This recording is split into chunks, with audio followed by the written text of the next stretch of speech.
आखाती देशामध्ये सुरू असलेल्या युद्धामुळे परभणी जिल्ह्यातील इंधन आणि त्याचबरोबर पेट्रोलियम गॅसचा सुद्धा या ठिकाणी तुटवडा जाणवतोय। आपल्यासोबत पालकमंत्री मेघना बोर्डीकर आहेत। दीदी, एकीकडे पेट्रोल डिझेलचा तुटवडा आहे, दुसरीकडे जे गॅस आहे एलपीजी असेल सीएनजी असेल याचा तुटवडा आहे।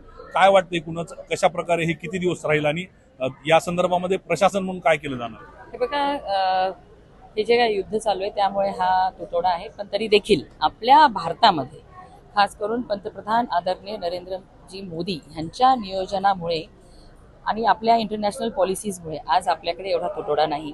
त्याचबरोबर मोदीजींनी जो इंधन अधिभार असतो सरचार्ज तो सुद्धा कमी केलेला आहे, त्यामुळे लोकांना दिलासा मिळालेला आहे। जसं तुम्ही बघता आपल्या शेजारच्या देशांमध्ये आज पेट्रोल डिझेलचे भाव गगनाला भिडलेले असताना देखील भारतामध्ये हे भाव स्थिर आहेत। याचं श्रेय केवळ पंतप्रधान नरेंद्र मोदीजींना जातं आणि जो तुटवडा आता तरी काही वाटत नाही आणि अफवांवरती विश्वास ठेवू नये हे सगळ्यांनीच मुख्यमंत्री देवेंद्र फडणवीस साहेबांनी पण सांगितलेले। त्यामुळे अफवांवर विश्वास ठेवू नका, आपलं नेतृत्व सक्षम आहे, कुठल्याच प्रकारचा तुटवडा आपल्याला भाग।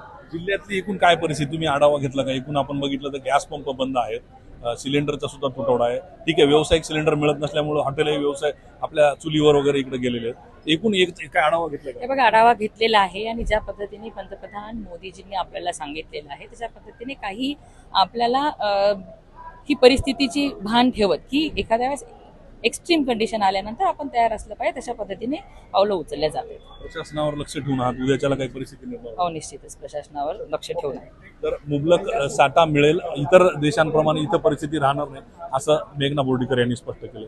पंकज क्षीरसागर, एबीपी माझा, परभणी। एबीपी माझा, उघडा डोळे बघा नीट।